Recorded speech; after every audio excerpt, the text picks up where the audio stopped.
അറിവുള്ളവരും പറഞ്ഞു അയ്യപ്പ സംഗമം വലിയ തട്ടിപ്പായിരുന്നു എന്നുള്ള കാര്യം.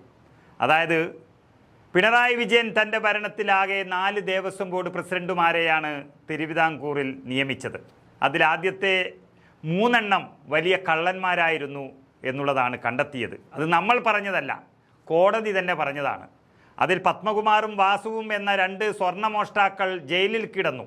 മൂന്നാമത്തെ PS പ്രശാന്ത് ജയിലിൽ കിടന്നില്ലെങ്കിലും കോടതിയുടെ ചില കണ്ടെത്തലുകൾ ഉണ്ട്, ചിലപ്പോൾ കിടന്നേക്കാം.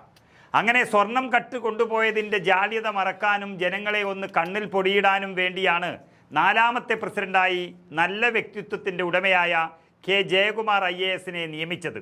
അതിപ്പോൾ 2 മാസം കഴിഞ്ഞതേ ഉള്ളൂ. എന്നാൽ അദ്ദേഹവും കണ്ടെത്തിയിരിക്കുന്നു, പിണറായി വിജയൻ നടത്തിയ ആഗോള അയ്യപ്പ സംഗമത്തിലെ ഓഡിറ്റ് റിപ്പോർട്ടിലെ പിഴവ് സമ്മതിച്ചിരിക്കുകയാണ് ദേവസ്വം ബോർഡ് പ്രസിഡന്റ് ജയകുമാർ.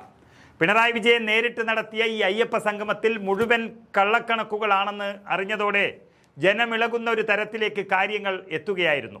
അതോടെയാണ് എങ്ങനെയെങ്കിലും പരിഹരിക്കണമെന്ന് ജയകുമാർ സാറിനോട് പിണറായി വിജയൻ അഭ്യർത്ഥിച്ചത്. അതുപ്രകാരം സാവകാശം ആവശ്യപ്പെട്ടു. എല്ലാം തുറന്നു പറയാനുള്ള തയ്യാറെടുപ്പിലാണെന്ന് തോന്നുന്നു.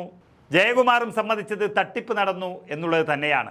ഓഡിറ്റ് റിപ്പോർട്ട് ദേവസ്വം ബോർഡ് പരിശോധിച്ചുവെന്നും റിപ്പോർട്ട് അന്തിമമല്ല എന്നുമാണ് ജയകുമാർ ജനങ്ങളെ അറിയിച്ചത്.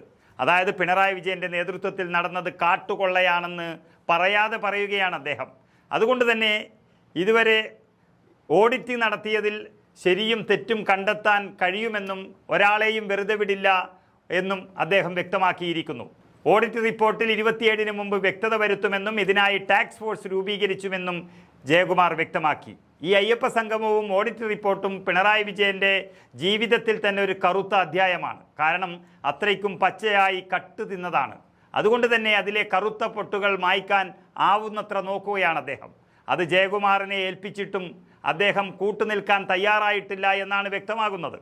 ആഗോള അയ്യപ്പ സംഗമത്തിൻ്റെ ഓഡിറ്റ് റിപ്പോർട്ട് ഇന്ന് മാത്രമാണ് വിശദമായി പരിശോധിച്ചത് എന്നും സമയപരിധി പാലിക്കാനായി റിപ്പോർട്ട് അതേപടി നൽകുകയായിരുന്നുവെന്നും അദ്ദേഹം പറയുന്നു. റിപ്പോർട്ട് അന്തിമമല്ല.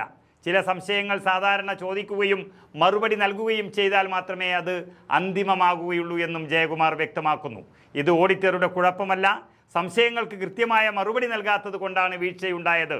ഇക്കാര്യത്തിൽ 27-ന് മുൻപ് വ്യക്തത വരുത്തുമെന്നും അദ്ദേഹം പറയുന്നു. വ്യക്തത ഉണ്ടാക്കിയ ശേഷം റിപ്പോർട്ട് ഹൈക്കോടതിക്ക് നൽകുമെന്നും ജയകുമാർ ഉറപ്പ് നൽകിയിരിക്കുന്നു. ഓഡിറ്ററുടെ കുഴപ്പമല്ല എന്ന് പറയുമ്പോൾ കണക്ക് കൊടുത്തവരുടെ കള്ളത്തരമെന്ന് പറയാതെ പറയേണ്ടിയിരിക്കുന്നു ഇക്കാര്യത്തിൽ.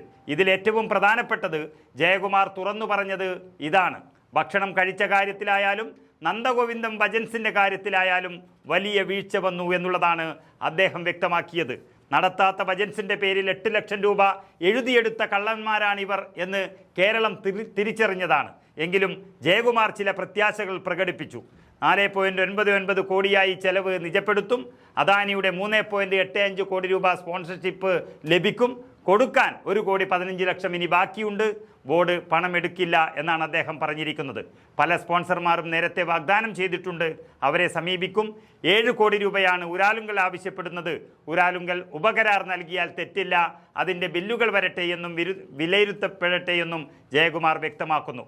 ഏതായാലും മുഖ്യമന്ത്രിയുടെ നേതൃത്വത്തിൽ അയ്യപ്പ സംഗമത്തിൽ തട്ടിപ്പ് നടത്തി എന്നുള്ളത് വ്യക്തമായിട്ടുണ്ട്. അതിനെ വെളുപ്പിക്കാൻ ജയകുമാർ IAS ശ്രമിക്കില്ല എന്നുള്ള വിശ്വാസമാണ് ജനകോടികൾ കാത്തുസൂക്ഷിക്കുന്നത്.